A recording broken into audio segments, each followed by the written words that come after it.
So we're learning today chapter 11, Igeres HaKodesh, Yud Aleph, the 11th letter in the fourth section of Tanya, which is dedicated to the letters, the 32 letters of the Alter Rebbe from different time periods in his life. They're not in chronological order for any sake of the matter, just to be clear. But there is a running theme in a kind of general way, which we discussed several times. The Alter Rebbe deals with two primary aspects in these letters. One is the most obvious one is the idea of giving tzedakah and the concept of charity of tzedakah, especially tzedakah to Eretz Yisrael, to institutions and people in Eretz Yisrael and Israel. And the second idea is the idea of prayer, as we have learned a little bit about, and we will learn more about the significance of prayer and how to pray and when to pray and with what kavanah to pray, and the importance of prayer. And by the way, I've started to make some clips on prayer with a more practical angle and a more practical, bottom line of how you could, daven, pray more properly. So you might want to listen to them. They're not very long. They're on my YouTube channel. Anyway, this is a very, very famous, if not maybe the most famous letter of the Tanya. Is Igeres HaKodesh Yud Aleph. And it became really popular, if I may use that word, during the last century when we had the Russian KGB NKVD communist era, in which they stopped or tried stopping Yiddishkeit, Judaism, and in particular the Chabad Hasidim, who were the bulk of the Jews left in, observant Jews left in Russia and Ukraine, to stop them from teaching youngsters. They didn't care if you taught old people, like all of us here with our white beards. But youngsters was a big no-no. And the Hasidim, in this case Hasidim of the previous Rebbe, Rabbi Yosef Yitzchak, the sixth Rebbe of Chabad, made a pact, took an oath with the Rebbe, the Frierdiker Rebbe. They talk about 10 such Hasidim, but the extension is to everyone, of course, to do or die for Yiddishkeit and not to give up. And they went underground. And so you talk about the underground tunnels, the joke of the year from several months ago. Well, in Russia in the 1920s and 30s and 40s and all those years, you actually had underground yeshivas.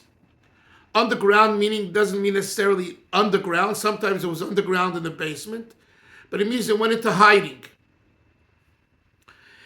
And what gave them the koyach to do this? They used this chapter, Yud Aleph. This koyach, which begins with the words, and it's always referred to in Chabad circles as lahaskilcha Bina. So if you hear a Chabad chassid talking about lahaskilcha Bina, 99.9% of the time, he's talking about this chapter. And lahaskilcha Bina deals with the overall issue, how to accept Hashem as only good, even when things seem to be bad, wrong. Especially when it comes to the essentials of life, of children, bana, chayim, azayna, children, life, healthy life, and sustenance, livelihood. And over there isn't room to wiggle.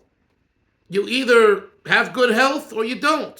You either have parnasa or you don't, etc. So there is where it counts. Whether you have hot water or cold water ain't going to break you, okay? It's better to have hot water. But if you have cold water, you can't go into the mikveh. I've seen people go into the mikveh in cold water. In fact, when I go down to Florida in the winter and the pool is my mikveh, I go into cold water. I don't care how cold it is. I have to go to the mikveh. I jump in. Would it be nicer to have hot water? Sure. But when it comes to health If you can't get up in the morning, or your body's aching, or you can't come to the shiur because you have a bad headache and all of that, and more serious chas v'sholom hoyalisia things, that's when it becomes really, really, the test is real. So the Hasidim in Russia, when they knew that their friends, many of which never came back and saw the light of day because they were taken away by the communists, the KGB, and they either died from hunger or illness, or they were shot and murdered, and we know the names, and we know the families. And then, what do you do the next day? You go out again. And this is relevant to the holy HaKodesh, Reb Tzvi HaKohen ben Alexander. The shir is dedicated to him, who was just murdered in the Dubai area. Do you think for a moment that Lubavitch Chabad is going to stop sending shluchim to what people perceive as dangerous places, which is absurd because every place is dangerous. Walking down the street here is dangerous. Driving when there's rainy at night, it can be dangerous. You can end up in a crash. If you're a believer and the Eibishter wants you to do what you're doing for the sake of Hashem, you do what you have to do. So they asked one of the Rabbeim, I think the Frierdiker Rebbe, about this.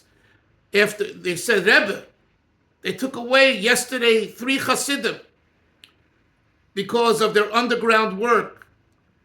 What are you going to do? He says, what am I going to do? Tomorrow I'm going to send 3 others. And they're going to go willingly and happily.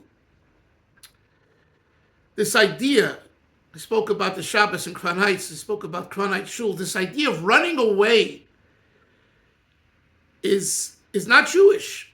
And although we all do it, we've been running. Where are you running to? LA is no good, Chicago's no good, Pennsylvania is no good, Borough Park is no good, Yerushalayim is no good. You got to run here, you got to run there. Stop running. The Rebbe, our Rebbe, single-handedly, because of him, their Crown Heights is what it is today, with houses going from $1.5 million to $2 million. When in the 1970s, you could have bought those houses for $20,000, $30,000. And the Rebbe in 1969 at the Farbrengen of Achashal Pesach said, no, we're not going to run, and we're going to save the shuls, and we're going to save the houses. Did everyone listen? No. But the Rebbe made a very big impact, and by and large, Chabad did that. And because of them alone, that neighborhood is saved. Okay? Borough Park didn't have that problem where I live because of the Italians. I don't want to go into a lecture that I gave Shabbos, And Williamsburg didn't have that problem because of the Satmar Hasidim and their tactics, their macho-ness. But Crown Heights could have had that problem because Chabad Lubavitch were not into, beating you up and screaming and killing and you know what I'm saying? That's not the Chabad style. But as a general rule, how was it saved? Through the Rebbe. The Lubavitcher Rebbe, this man who was born in Russia in 1902 in Ukraine, and he just put his foot down and he said, you guys, you're my Hasidim. He didn't say those words, I'm paraphrasing. Where are you running? Stop running. There are issues. White flight, dangers, okay. There are issues, yeah. The 60s was tumultuous. In every city there was riots. Gamzu Yavar, it's going to pass. Same things now. Where are you running? Where are you running? Laskilcha Bina, when we learn this and we'll understand it and we'll think about it, not just learn it and understand it, but meditate on it, reflect on it, and then try to bring it into our lives, gave the Hasidim then the ability to make it through. And it gives it to us today, even though, on one hand, at first glance, it is so over the top and so beyond our reality, Avram and Isser, that you ask yourself, Alter Rebbe, why are you teaching this? Or better said, the sons of the Alter Rebbe, why do you incorporate this letter amongst the 32 letters when it's not who we are? When it comes to luxuries, I can understand we can make a sacrifice. When it comes to basics, We shouldn't be concerned about the basics of life and health and all that. That's what he's going to say over here. But he's going to explain it. He's going to give an insight, a Hasidic insight. So Rabbi Yoel, Rabbi Shpia, asked the same question to students here in Borough Park, and he said, on one hand, it's so far from the average frum Jew, any Jew, but frum Jew as well, regardless of what color your socks are and how tall your shtreimel is. Right? But nevertheless, everyone can take a little bit, what we call bezeir ampin, a little bit of it, and utilize it in their life. So this is a general introduction to this chapter, and it was included in the Igeres HaKodesh because without it, there could be a time when you get stuck and you get despondent and depressed. You learn Laskil Chabina, you think about Laskil Chabina, you live with Laskil Chabina. There's no question you're not going to become Laskil Chabina, but it'll help you upgrade. It'll help you with Emunah. So let's now go into the text. Page Kuf Tes Zayim, number 11, Igeres HaKodesh Yud Aleph. Lahaskil Chabina, this is part of a pasuk in Daniel. Laskil Chav comes from the word seichel, to make you intellectualize, to make you use your seichel. Laskil Chav Bina. Who is the Alter Rebbe writing to, sir? He's writing to you, Avram, Menashe, myself, and everyone else. So why is he quoting a pasuk which says Laskil Chav? It should be Laskil Chem. So you'll say, well, there's no pasuk that says Laskil Chem. Thank you very much. So find another pasuk, or don't quote this pasuk. Just because you don't find another pasuk with the word Laskil Chem doesn't justify saying Laskil Chem, which is singular. So the explanation is that the Alter Rebbe is addressing every individual, and yes, not just an individual as part of a klal, of a group, which then you would say Laskil Chem, Laskil Cha, Lecha, to you, to each and every one of us. To each and every one of us, the Alter Rebbe addresses Bina, understanding. I want you to listen and to learn and understand, and then to live with it. What does he say? Ki loizu haderech. Right away, he starts off with a left hook. Ki loizu haderech. That's very hard language, harsh language.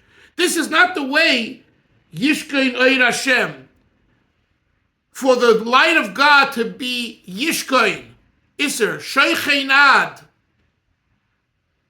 Shechina Sheichenes. It's not just a fleeing Shechina. It rests, it dwells, it becomes an inhabitant. The Shechina, the Oir Hashem, the light of God, will not be Sheichein. It won't dwell, rest, and become a habitant in your life.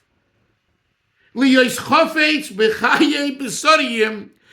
you have a desire for the physical life, including children and sustenance. If your goal in life is to have good health, exercise, diet, and that's your end all, bana, children, to procreate, and all of life's necessities. Says the Balatanya in the beginning of Igeres HaKodesh, Yud Aleph Laskil Chabina, Ki loizu haderech Yishkein Oir Hashem. This is not the way that will bring the Shechina to rest in you. Do you hear that? Wow. This is very, very strong language. This isn't just like, sometimes this way, that way, check it out and take it easy. Maybe yeah, maybe not. He says, Loizu Aderech. And only an Alter Rebbe, such a big tzaddik, can say such words, because for us to say such words is wrong, is outrageous.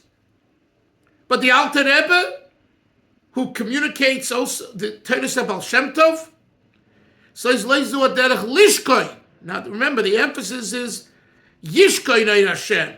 If you want to have Oir Hashem, the godly light Menashe, in a way that's, kumtzi, kumsa, right? They say, right? Kumtzi, kumsa, a bissel a little bit here, a little bit, in and out, no problem.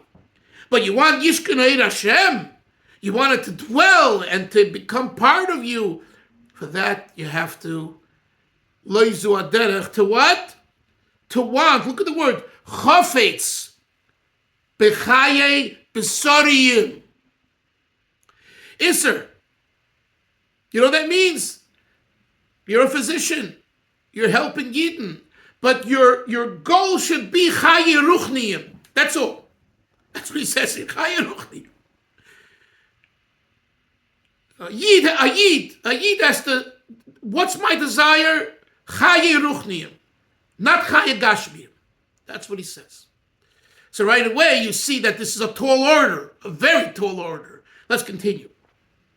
Ki al zeh omar Hazal. So he quotes the Chazal, we say it in Pirkei Avos, Batel Ritzoincha l'Ritzoinoi.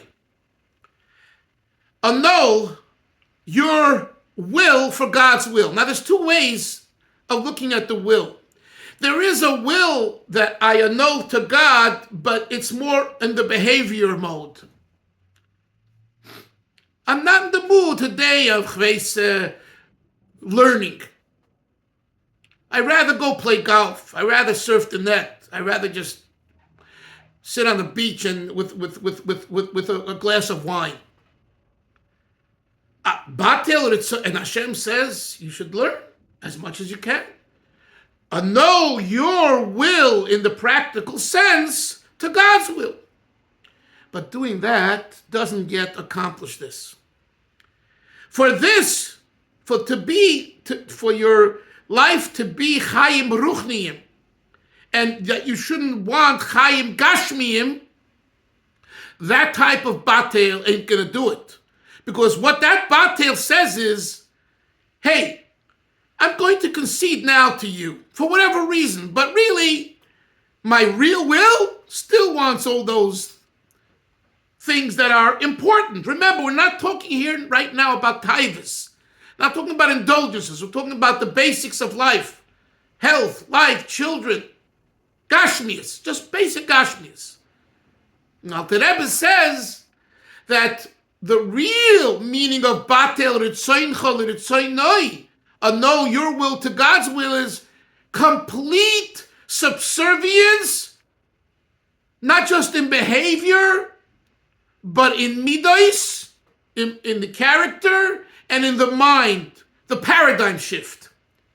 A paradigm shift to the point where I got it. What do I get? That it's all God. It's all what Hashem wants. And if today He wants me to learn, which He does, now, of course, if you're not well, or even if you're well and you need to kick back and just to clear your head, we know by tzaddikim and chachomim, they went on dacha, right? They went on what we call vacation. They went out to the good air, okay? And they learned over there. Or sometimes the stories with the Rabbeim and other tzaddikim that the doctors instructed them that they shouldn't think Torah and learn Torah because it, as much as it's Torah, it makes an impact on the body, and they needed to clear. They needed to have that period, and that was done. That was done by tzaddikim and talmidei chachamim and rebbes. So some of their talmidim and chasidim would go to visit them in their vacation areas and would take strolls with them as they walked, and they would talk about, ancillary things. I remember hearing the Satmar Rav, Rabbi Yoel Teitelbaum, would go to Saratoga Springs up in upstate New York, There were springs there, and it was healthy, He was already an older man, he was probably in his 80s, 70s, 80s, whatever. And this was at a period when our Rebbe, spoke about Zalman Shazar. And the Rebbe, I think it was 1966, the 60s, and the Rebbe spoke and complimented him that he was elected as the president of Israel, which is a nasi, the word nasi. And the Rebbe, I think it was Parshas Nosoi that the Rebbe spoke about this. And when the word got to the Satmar Rav, that the Lubavitcher Rebbe spoke about him, calling him a nasi and comparing it to Nosoi, he flipped out. He became very upset, obviously. Okay. Anyway, but he was up in Saratoga Springs, so there was a relative of his, another Teitelbaum, I forget the name now, another Rebbe, Rav, who went to see him, and he really wanted to bring up this discussion on their walk to get the Rebbe to kind of get more upset, and so that he can come out with a kol koret announcement against the Lubavitcher Rebbe for calling Shazar Nasi. Okay? But he checked with the Rebbe's wife, Rebbetzin Fege, his wife, and she said to the relative, "Don't say a word to my husband. He has instructions here from the doctor," because he really, I think, was before his stroke, but never left. He needs calm, and he can't get himself roguz, nervous and upset. Bringing this topic up, you're going to upset him big time. So, you're his cousin, and you guys take strolls together, but there's certain topics you don't bring up, and this is one of them. Not at this point. I heard this, and I believe it.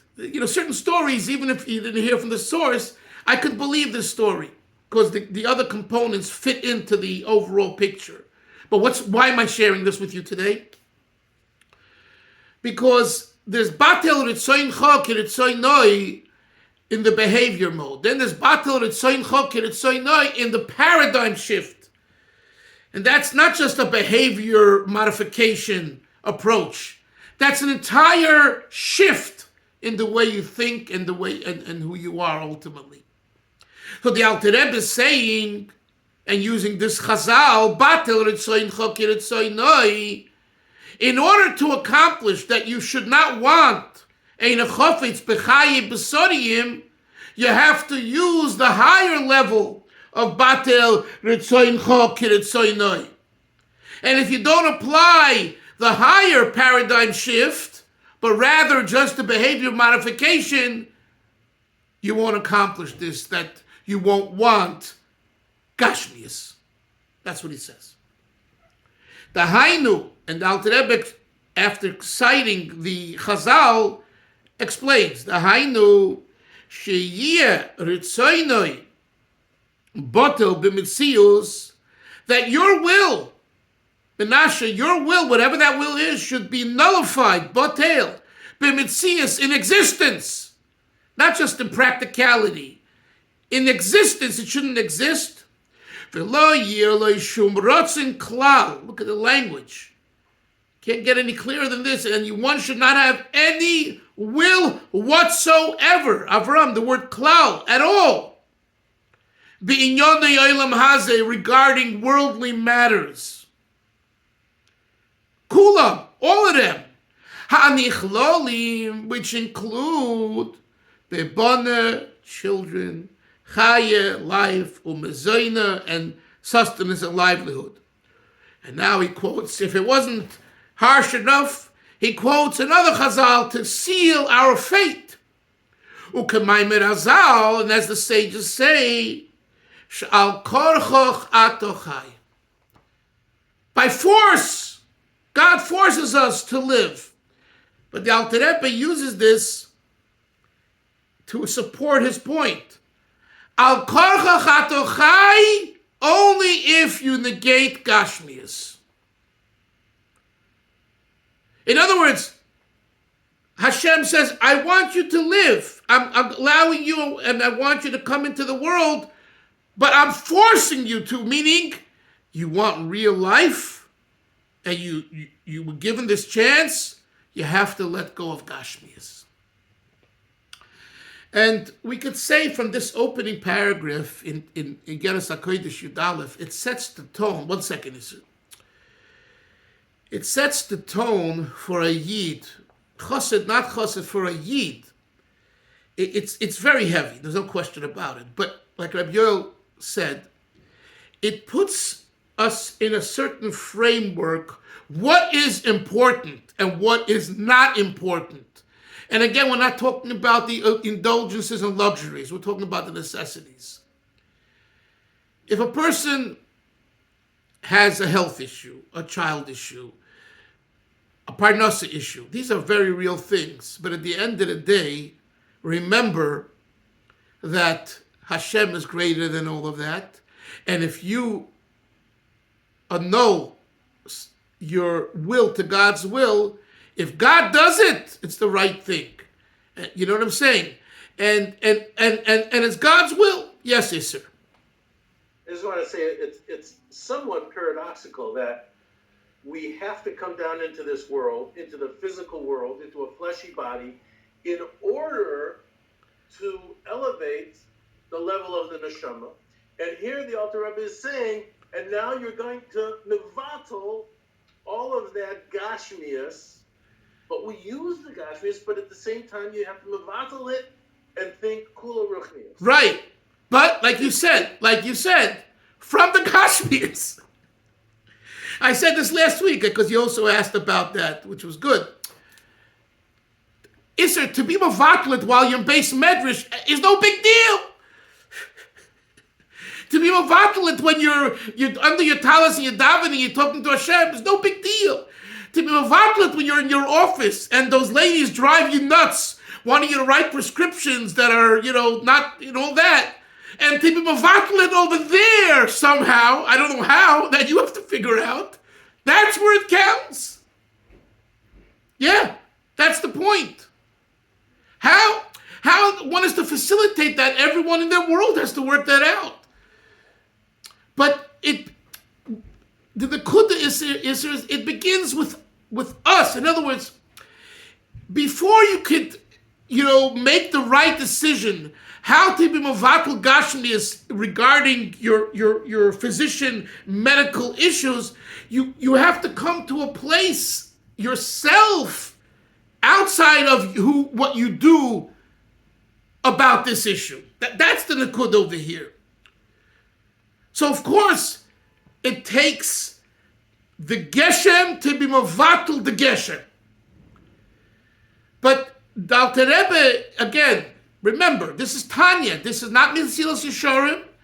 This is a sefer of Chassidus, of the Baal Shem Tov, and especially of Chabad Chassidus. So the Alter Rebbe is, and we haven't yet learned, we're going to learn this week, the Chassidic approach, the Alter Rebbe's approach, I should say, to how to accomplish this. And that's the emphasis here. You see, I'm glad you brought it up. To walk away from this Igeres, again, with a practical thing, okay, of course, everything's practical, but it's the fuel, the oil, the battery that's most important here. Because otherwise, A, you won't accomplish it, and B, even if you do, it's more on the practical level. It doesn't accomplish Bal Korcha Chatach Kai and Batel Ritzoincha, the paradigm shift. So it is, as you say, kind of an oxymoron. It is, but that's only when you look at it bichitzonius, when you look at it outwardly. When you look at it a bit closer and deeper, it meshes very well. It meshes very well that Hashem chose us in the Olam Hazeh, not the angels, not the neshamas, but us on earth. And He wants to see on earth if we could live this way. And again, Isser, I tell you that these Lubavitcher Hasidim, we're Yankee Doodles, okay? We're spoiled brats, okay? Basically, we get whatever we want, okay? Whether it was before, now, whatever, right? But these Yidden who lived through these times, this was no joke. There wasn't food. There was typhus all over, and they wanted to kill you. This was real. And they stood fast because, and I knew these people. I knew them. It's not I'm telling you I heard from my grandmother. I saw them and spoke to them and listened to them for years. And I'm telling you, they lived this way, kipshute. And I would say that I remember months ago, an IDF soldier wrote a letter to his parents, but they killed him, and he said, I'm happy if I go this way, Mesiras Nefesh. It's the same thing. I would not discount that an iota. It's the same thing as the Hasidim in Russia and Ukraine during, Stalin's time, Yimach Shemo. It's the exact same thing. The person knows clearly that there's a chance of it never coming back, but he's doing it for Klal Yisrael. And I'm not talking as a Zionist. I'm talking about as a Yid. That's a holy act. Chavra will learn tomorrow more. Sei gesund. Have a great day. Take care. Bye-bye.